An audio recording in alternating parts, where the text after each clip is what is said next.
Hi everyone, welcome to our study skills workshop presented by the UAC. My name is Mari, I'm a senior majoring in human services and I'm a DHFA peer coach. I also support College of Health, Human Services and Nursing students. I support CBAP students and undeclared students. Hello everyone, my name is Jessica Alvarez. I am also a senior. I am majoring in psychology and minoring in Chicano studies. I am also a DHFIE peer coach and I support CNBS students as well as students from CBAP. So to start us off, we really want to talk about burnout. And essentially burnout is the feeling of exhaustion, and it's usually caused by constantly feeling swamped, whether it's through your schoolwork, whether it's through like the work you do, personal stuff, anything like that. So this can result in excessive and prolonged emotional, physical, and mental stress. So we see here in the pictures, we have just a rock weighing down on someone, and then time is the central part of it too. And then all of the assignments we have to do can definitely lead to burnout. So what are the benefits of studying? So here we have 4. So good study skills can lead to higher scores on exams. As we, if we are able to study well, we might learn the stuff better, right? So that could lead us to having higher scores. We also retain information for a longer period of time.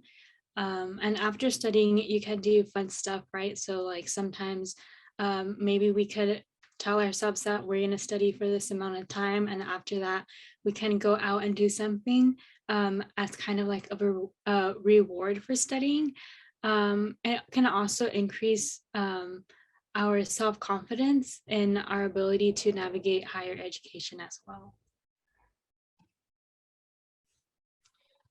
And we also want you all to remember when you are studying to really break it down so you're able to mentally digest all of the information you're taking in, especially if you're studying for like a huge exam or even a quiz. Breaking it down should help kind of ease the stress that comes with it. So we also want to let you all know to check out the Pomodoro Technique, which would essentially also be 25-minute intervals of you studying or doing work, and then that follows by like 5 minutes of you taking a break. So it'd be like 30 minutes, and you can do these sorts of intervals as many times as you want and as effective as you think they are. And we also want you all to remember to ensure that you have your work organized as much as you can. And that you're ready to study and work through the work that you have to do. And we also just want to let you all know that studying is the hardest part first, because it can take a while to get started on it, especially if we have a lot to study for. And to ensure to the best of your abilities that you have a productive environment and that you stay away from distractions. It could be like your phone, it could be maybe like your windows open, a show on Netflix, anything like that that could be like preventing you from being as productive as you can be. We're going to talk more about the Pomodoro technique. The Pomodoro technique is an excellent tool to use to break up heavy loads of work, as sometimes like if we do study for too long without any breaks, it could be really exhausting. I know for me personally, it's really exhausting, and like at some point I'm like, my brain can't like register any new information that I'm studying. So this technique can be really helpful. So how to use Pomodoro technique. So you want to choose your task and allocate time to work on it. Also set a timer to 25 minutes, either on your phone or on an app. And then work on the task or study for 25 minutes. And then take a 5-minute break for energy renewal. And I know sometimes on our break we might want to like go on our phones and like go on social media and stuff, but maybe like the best break could be to like go outside, play with our dogs if we have any pets, and just really take a break from like the screen. And we also want to repeat this process of 25 minutes to work on a task. And in total, you should have repeated the process at least 4 times, or also like as many times as you would like. And we also want to cover staying organized, because being organized can help you stay on track academically. It can also just help you personally. So what this really means is being aware of the deadlines you have, important dates. So it consists of exams, projects, assignments, extra credit opportunities. Usually those can be given like at the end of each semester. So like keeping in mind that can definitely like help boost your grade up. Um, and another part would definitely also be knowing where your files are, important forms. Maybe you have books, electronic books. Maybe you're also taking your notes online, so it could be like Google Docs or something like that. So knowing where they are, so you know where to find them. And referring to your agenda and your calendar would also be really important, and your syllabus as well, because they carry just what you need to know to like be on track for the semester so you don't miss a deadline.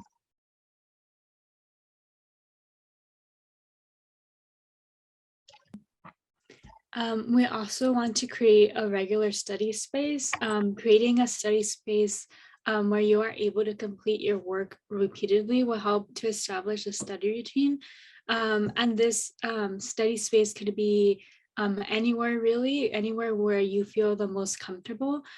So some places could be like in a study groups, at a kitchen table, a coffee shop, a library, a desk in your room, and also like trying out different spaces to see where you feel like you're most productive can also be really helpful.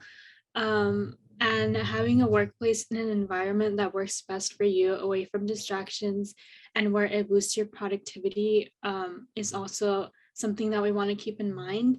I know for me personally, like I stay away from like coffee shops to study because I am really easily distracted.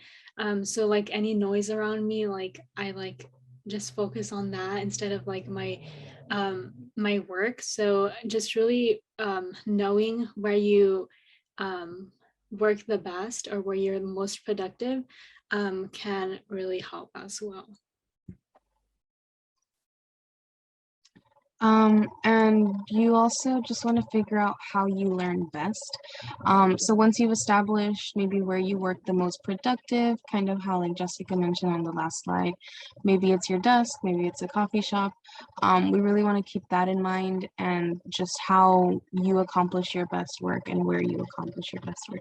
So for instance, if you're a morning person, maybe you want to study like first thing in the morning. Or if you're more of like a night owl, you like to stay up late, you can set aside like an hour or two, preferably maybe after you had like something to eat, just to like cozy up next to your computer and really like focus on studying. And maybe you learn best when you have a cup of coffee, or when you listen to your go-to playlist, which is definitely in my case. I think I like to listen more to like instrumental music when I study, just because if I listen to like songs that have lyrics, then I'll focus on lyrics.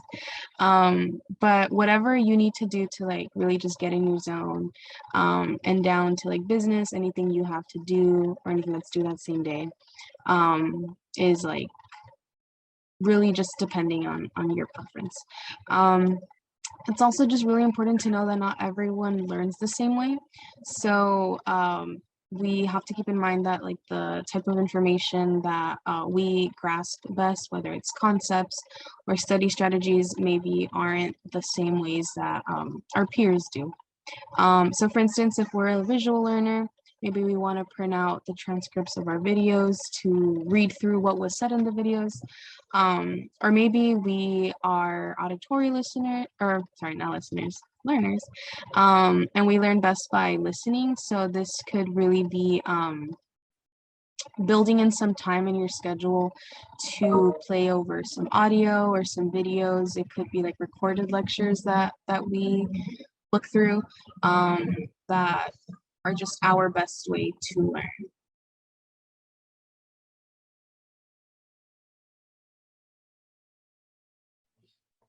So now we're going to talk about some learning styles.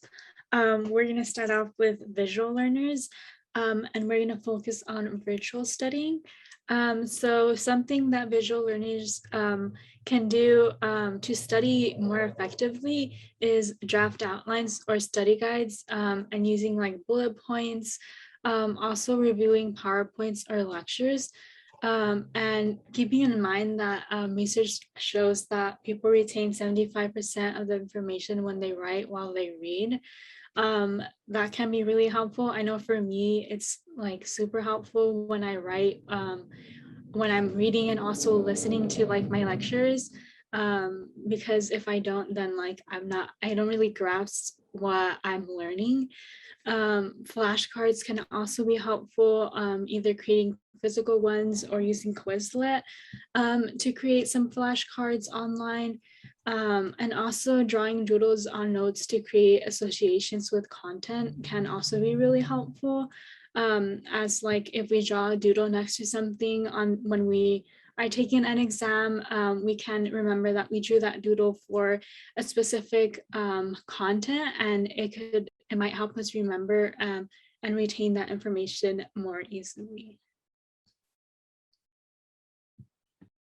And we also want to cover auditory learners. So this could entail like asking questions during your synchronous class meetings.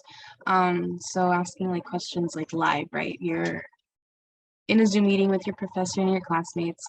And if your lectures are recorded, we can always press replay to just hear over what was said. Another big thing with auditory learners is definitely finding a quiet space to focus, because our like ears are occupied with listening to what we have to focus on. We have to like just keep in mind that we're working in a space that like we feel comfortable in. There's also rhymes and acronyms to improve our memory when we are taking a test or when we're studying or anything like that. That could be really helpful. And there are also just tutorials on YouTube and Khan Academy, which Khan Academy is great, that can help us see and hear more specifically, like how to do a certain task or how to maybe figure out this statistic or this research method or anything like that. And it's also important to keep in mind that when we rehearse out loud, we have around like a 75% retention. And it's definitely a plus when we are auditory learners. So now talking about kinesthetic learners. So kinesthetic learners are more hands-on, and a way that they could learn a bit better is by standing up versus sitting down, as kinesthetic learners also learn better while they are moving, or like moving their hands or their body as well. So maybe standing up versus sitting down can also be helpful. And standing is more engaged in learning the material. For example, brain dumps on the whiteboard to test your memory can be something that might be helpful for kinesthetic learners. And also actively taking notes during class or while recording. While reading, sorry about that. And underlining, highlighting, color coding, or using sticky notes can also be very helpful. And exercising can also be a way of studying or learning the material. For instance, we could have someone quiz you while you're doing jumping jacks or jump roping.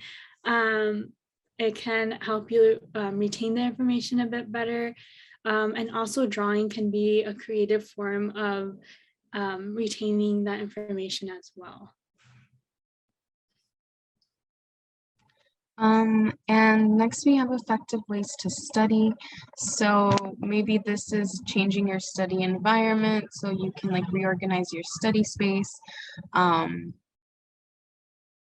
this has really just been proven to increase your recalling performance. And then snacking on healthy foods is really helpful too. So maybe like candy and coffee gives you a temporary boost, and it just like tastes good at the time, right? But eventually you start to like crash, which is when you should be like fully relying on some like healthier options, to just give you that like energy you need when you're studying or when you have like a really long day. Another effective way to study would be to listen to calming music, so maybe instrumental or classical. But this is also like just subjective. If you study best listening to lyrics or listening to just the music really loud, that's definitely one way to go to. But trying instrumental or classical music could be another way that could help you maybe study better. We also want to talk about some successful study strategies. And the first one is the retrieval process. So through this style, you create practice questions using your textbook and notes, and you answer them. And the answers to these questions should be written down instead of being said aloud for more effectiveness. And if you are in a study group, you could have everyone in the group come up with questions and exchange them. And a successful strategy number 2 would be space practice. So to space out your class content so you can essentially just build on your knowledge. And this could be revisiting content, reviewing content 3 days in a row, and then once every few days afterwards, just to ensure that when you do study, you keep yourself on track, so you always go back to it. Essentially, would it be a space practice? And a third strategy is the Feign Man Technique. So explain the topics and ideas you're studying in your own words as if you are trying to teach someone. So this could be really helpful because if we're able to teach someone, then that means that we have really learned the information that we were trying to learn. And we could also take note on the things you explained wrong to the person, so that later on we can re-explain those ideas so that we make sure that we have the right information learned. And also just repeating the cycle until you have learned or are able to teach all the ideas correctly. And then we have the Lightner System. So you will have 5 boxes out, and all flashcards will start out in 1 box. And then as you get them right, you will move on to the second box and the third box, and then so on and so forth. So if you get like a question wrong or an information wrong or anything like that, you would have to go back to the first box. So it's a way to keep a sequence when you study, and then also like keep yourself accountable when you get one wrong and then you have to like start over. And that would be the end to our presentation. We also want to share with you all some of our references, in case you're all interested, maybe the 10 effective studying techniques to try this year. And this is the University Advisement Center contact. We have the DHFIE Instagram account listed, as well as the UAC and the transfer Toros. And if you want any more information about the University Advisement Center, we have that link there, csudh.edu/UAC. And we are located on Welch Haw A220, and our phone number is listed as well. And we hope you enjoyed our presentation today. Thank you.